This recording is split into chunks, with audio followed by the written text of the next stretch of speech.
Hallo, hier ist der Ofenbaumeister Ingo von Haag und wir sind hier im Studio in Duisburg und ich zeige euch hier mal ein paar Varianten von Feuerstätten. Wir fangen an mit einer Eckvariante, eine Kaminanlage, die eine Regalnische hat.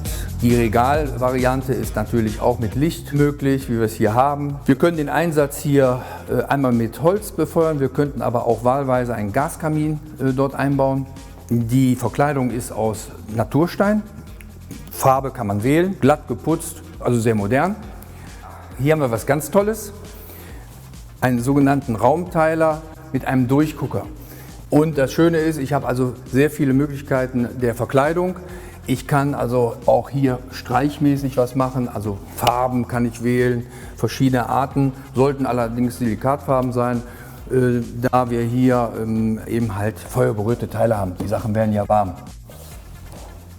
Ja, und hier was anderes, was Klassisches, mit einer handgeformten Kachel. Oben die Ornamente sind auch handgefertigt, mit Platin hier versehen.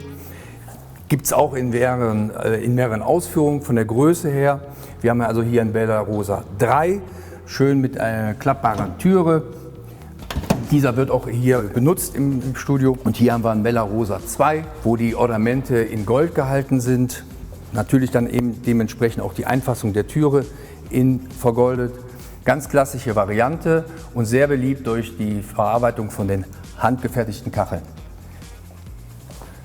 Ja, und hier haben wir den klassischen Kachelofen, der früher ja sehr rustikal war, aber hier sehr modern dargestellt wird. Ist sehr beliebt durch die hohe Heizleistung, durch die Strahlungswärme, angenehme Strahlungswärme auch mit, wenn man eine Sitzbank hat, dann kann man nämlich sich da draufsetzen und sich schön den Rücken wärmen. Ach, das ist ja wunderbar dann. Und von den Formen und von den Farben gibt es da unheimliche Möglichkeiten. Also ganz was Tolles. Ja, jetzt kommen wir zu unserer neuen Serie, nämlich unsere Studioserie. Diese haben wir speziell entwickelt mit Modulbauteilen. Wie man hier sehen kann, haben wir hier 3 Modulbauteile als Schürze, unteren Sockel als Modulbauteil und hinten liegend die Anbaufläche, ebenfalls Modulbauteile.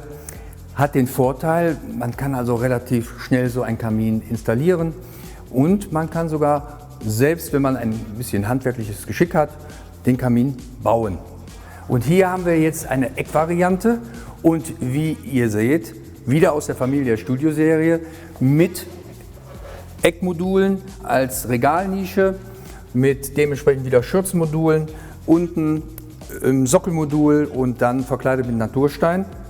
Bei der Modulbauweise haben wir jegliche Möglichkeiten. Das bedeutet, hier sind keine Grenzen gesetzt. Man kann auch die Feuerstätte hochsetzen, man kann höher zur Decke bauen, wir können das Ganze auch nach rechts und nach links bauen, man kann frontal bauen, also es ist alles möglich. Für alle, die keine feste Kaminanlage haben möchten, empfehle ich einen Kaminofen. Und da gibt es so viele Möglichkeiten, wie hier zum Beispiel die Weiterentwicklung unseres Testsiegers Haag 44. Das zeige ich euch mal. Ja, die Vielfalt ist groß beim Haag 44.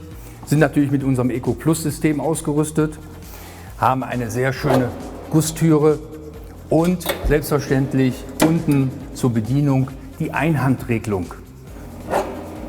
Und jetzt zeige ich euch das Herzstück unseres Eco-Plus-Verbrennungssystems, den Feinstaubfilter. Der sitzt nämlich hier.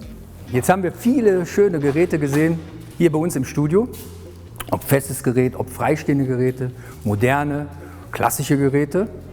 Auch das werdet ihr in den Studios bei euch irgendwo finden, nämlich unter der Homepage-Seite bei uns, unter Studiofinder.